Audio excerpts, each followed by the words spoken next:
जय श्री श्याम दोस्तों, आस्तिक कहानियों में आपका स्वागत है। श्री दुर्गा जी का कवच, अर्गला स्तोत्र और कीलक स्तोत्र, देवी सूक्त, रात्रि सूक्त, सिद्ध कुंजिका स्तोत्र, 108 नाम देवी भगवती की नाम माला, सिद्ध कुंजिका स्तोत्र और क्षमा याचना जो नित्य प्रति अध्यायों के साथ श्रवण करते हैं और पढ़ते हैं, उन्हें देवी माँ की असीम कृपा प्राप्त होती है और देवी माँ स्वयं उनकी हर कष्टों से रक्षा करती हैं। हमारे सारे देवी कवच और अगला सूत्र, कीलक सूत्र सभी आगे आपको इसी चैनल पर मिल जाएंगे, आप सुन सकते हैं। श्री दुर्गा जी का कवच, जिसे नित्य प्रति सुनने से आपको असीम कृपा प्राप्त होगी।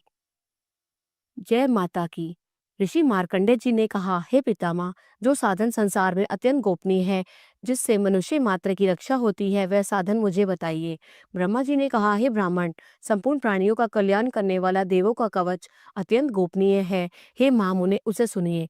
हे मुने, दुर्गा की नव शक्तियां, पहली शक्ति का नाम शैलपुत्री, दूसरी का ब्रह्मचारिणी, तीसरी चंद्रघंटा, चौथी कुष्मांडा, पांचवी स्कंद माता, छठी कात्यायनी माता, सातवीं कालरात्रि माता, आठवीं महागौरी, नवी सिद्धिदात्री।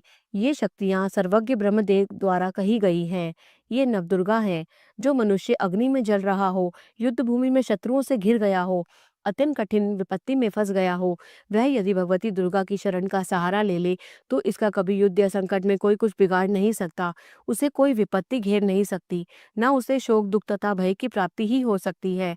जो लोग भक्ति पूर्वक भगवती का स्मरण करते हैं, उनका अभ्युदय होता रहता है। हे भगवती, जो लोग तुम्हारा स्मरण करते हैं, निश्चय ही तुम उनकी रक्षा करती हो। प्रथम चामुंडा देवी प्रेत के वाहन पर निवास करती हैं, वाराही महिष के आसन पर रहती हैं, इंद्री का वाहन ऐरावत हाथी है और वैष्णवी का वाहन गरुड़ है। महेश्वरी बैल के वाहन पर तथा कुमारी मोर के आसन पर विराजमान है। श्री विष्णु पत्नी भगवती के हाथों में कमल है तथा वे कमल के आसन पर निवास करती हैं। श्वेत वर्ण वाली ईश्वरी वृक्ष बाल पर सवार है। भगवती ब्रह्मांडी संपूर्ण आभूषणों से युक्त है तथा वे हंसासन पर विराजमान रहती हैं। अनेक आभूषण तथा रत्नों से दैदीप्यमान उपर्युक्त सभी देवियां सभी योग शक्तियों से युक्त हैं। इनके अतिरिक्त और भी देवियां हैं जो दैत्यों का विनाश करने के लिए, भक्तों की रक्षा करने के लिए क्रोध युक्त होकर रथ में सवार रहती हैं। इनके हाथों में शंख, चक्र, गदा, शक्ति हल, मूसल है। खेटक, तोमर, परशुपाश, भाला, त्रिशूल तथा उत्तम शार्डक, धनुष आदि अस्त्र शस्त्र हैं जिससे देवताओं की रक्षा होती है। हे देवी, जिन्हें दैत्यों की देह नाश तथा भक्तों के मन से भय नाश के लिए धारण करती हैं, महाभय का विनाश करने वाली, महान बल, महाघोर क्रम तथा महान उत्साह से सुसंपन्न है माँ रौद्रे, तुम्हें नमस्कार है। हे शत्रुओं का भय बढ़ाने वाली देवी, तुम मेरी रक्षा करो। दुर्गस तेज के कारण मैं तुम्हारी ओर देख नहीं सकता। इंद्रिय शक्ति पूर्व दिशा में मेरी रक्षा करे तथा अग्नि देवता की अग्निय शक्ति अग्निकोण में हमारी रक्षा करे। वाराही शक्ति दक्षिण दिशा में, खड़गधारिणी नैतत्य कोण में, वारुणी शक्ति पश्चिम दिशा में तथा मृग के ऊपर सवार रहने वाली शक्ति वायव्य कोण में हमारी रक्षा करे।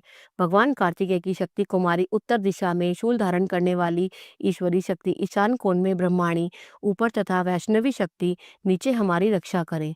इसी प्रकार से शव के ऊपर विराजमान चामुंडा देवी दसों दिशा में हमारी रक्षा करें। आगे जया, पीछे विजया हमारी रक्षा करें। बाएं भाग में अजिता, दाहिने हाथ में उपराजिता, शिखा में उद्योतिनी तथा सिर में उमा नियम पूर्वक हमारी रक्षा करें।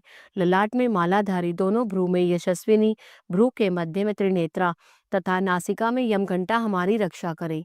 दोनों नेत्रों के बीच में षटखनी, दोनों कान के मध्य में द्वारवासिनी, कपाल में गालिका, कर्ण के मूल भाग में शंकरी हमारी रक्षा करे।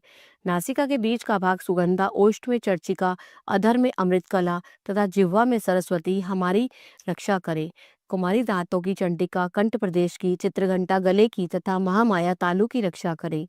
कामाक्षी ठोड़ी की, सर्वमंगला वाणी की और भद्रकाली ग्रीवा की तथा धनुष को धारण करने वाली रीढ़ प्रदेश की रक्षा करे। कंठ से बाहर नीलग्रीवा और कंठ की नली में नलकुवरी, दोनों कंधों की खड़गनी तथा वज्र को धारण करने वाली दोनों बाहू की रक्षा करे। दोनों हाथों में दंड को धारण करने वाली तथा अंबिका अंगुलियों में हमारी रक्षा करे।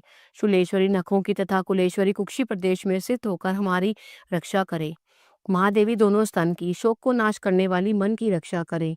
ललिता देवी हृदय में तथा त्रिशूल धारिणी उत्तर प्रदेश में स्थित होकर हमारी रक्षा करे। नाभि में कामिनी तथा गुहे भाग में गुहेश्वरी हमारी रक्षा करे। कामिका तथा पूतना लिंग की तथा महिषवानी हमारी गुदा की रक्षा करे। भगवती कटी प्रदेश में तथा विंध्यवासिनी घुटनों की रक्षा करें। संपूर्ण कामनाओं को प्रदान करने वाली महाबला घुटनों की तथा नीचे के भाग की रक्षा करें। नारसिनी दोनों पैर की घुट्टियों की, तेजसी देवी दोनों पैर के पिछले भाग की, श्रीदेवी पैर की अंगुलियों की तथा तलवासनी पैर के निचले भाग की रक्षा करें। दंष्टा कराली नखों की, ऊर्ध्वकेशनी देवी केशों की, रोमावली के छिद्रों में तथा वागीश्वरी हमारी त्वचा की रक्षा करें। पार्वती देवी रक्त मज्जा, वसा, मांस, हड्डी और मैदे की रक्षा करें। कालरात्रि आंतों की तथा मुकुटेश्वरी पित्त की रक्षा करें। पद्मावती सहस्त्र दल कमल में चूड़ामणि, कफ में ज्वालामुखी, नख राशि में उत्पन्न तेज की कथा तथा अभेद्या सभी संधियों में हमारी रक्षा करे।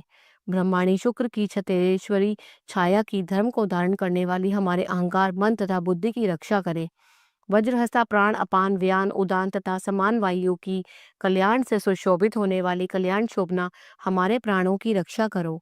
रस रूप, गंध, शब्द तथा स्पर्श रूप विषयों का अनुभव करते योगिनी तथा हमारे सत्व, रज एवं तमोगुण की रक्षा नारायणी देवी करे। वाराही वायु की, वैष्णवी धर्म की, चक्रिणी यश, कीर्ति, लक्ष्मी, धन तथा विद्या की रक्षा करे। हे इंद्राणी, तुम मेरे कुल की तथा हे चंडिके, तुम हमारे पशुओं की रक्षा करो। महालक्ष्मी पुत्रों की तथा भैरवी देवी हमारी स्त्री की रक्षा करे। सुपथा हमारे पथ की, क्षेमकरी मार्ग की रक्षा करे। राजद्वार पर महालक्ष्मी तथा सब और व्याप्त रहने वाली विजया भयों से हमारी रक्षा करे। हे देवी, इस कवच में जिस स्थान की रक्षा नहीं कही गई है, उस आरक्षित स्थान में पाप को नाश करने वाली जयंती देवी हमारी रक्षा करे। यदि मनुष्य अपना कल्याण चाहे तो वह कवच के पाठ के बिना एक पग भी कहीं यात्रा न करे, क्योंकि कवच का पाठ करके चलने वाला मनुष्य जिस जिस स्थान पर जाता है उसे वहां वहां धन का लाभ होता है और संपूर्ण कामनाओं को सिद्ध करने वाली विजय की प्राप्ति होती है। वह पुरुष जिस जिस अभिष्ट वस्तु को चाहता है वह वस्तु उसे निश्चय ही प्राप्त होती है। कवच का पाठ करने वाला इस पृथ्वी पर अतुल ऐश्वर्य प्राप्त करता है। वह किसी से नहीं डरता और युद्ध में उसे कोई हरा भी नहीं सकता और तीनों लोकों में उसकी पूजा होती है। यह देवी का कवच देवताओं के लिए भी दुर्लभ है। जो लोग तीनों संध्या में श्रद्धा पूर्वक इस कवच का पाठ करते हैं, उन्हें देवी कला की प्राप्ति होती है। तीनों लोकों में उन्हें कोई जीत नहीं सकता। उस पुरुष की अपमृत्यु नहीं होती, वह 100 से भी अधिक वर्ष तक जीवित रहता है। इस कवच का पाठ करने से लूता, विस्फोटक आदि सभी रोग नष्ट हो जाते हैं। स्थावर विष, जंगम विष, कृत्रिम विष, ये सभी प्रकार के विष नष्ट हो जाते हैं। मारण, मोहन तथा उच्चाटन आदि सभी प्रकार के किए गए अभिचार, यंत्र तथा मंत्र, पृथ्वी तथा आकाश में विचरण करने वाले, ग्राम देवता आदि, जल में उत्पन्न होने वाले तथा उपदेश से सिद्ध होने वाले सभी प्रकार के शूद्र देवता आदि कवच के पाठ करने वाले मनुष्य को देखते ही विनष्ट हो जाते हैं। जन्म के साथ उत्पन्न होने वाले ग्राम देवता, कुल क्रम से उत्पन्न होने वाले कुल देवता, कंठमाला डाकनी, शाकनी, अंतरिक्ष में विचरण करने वाली अत्यंत भयानक बलवान डाकनियां, ग्रह, भूत, पिशाच, ब्रह्म राक्षस, बेताल, कुष्मांड तथा भयानक भैरव आदि सभी अनिष्ट करने वाले जीव को विशेष कवच का पाठ करने वाले पुरुष को देखते ही विनष्ट हो जाते हैं। कवचधारी पुरुष को राजा के द्वारा सम्मान की प्राप्ति होती है। यह कवच मनुष्य के तेज की वृद्धि करने वाला है। कवच का पाठ करने वाला पुरुष इस पृथ्वी को अपनी कीर्ति से सुशोभित करता है और अपनी कीर्ति के साथ वह नित्य अभ्युदय को प्राप्त करता है। जो कवच का पाठ कर सप्तशती पाठ करता है, उसकी पुत्र पौत्रादि संतति पृथ्वी पर तब तक विद्यमान रहती है जब तक पहाड़, वन, कानन और कानन से युक्त यह पृथ्वी टिकी हुई है।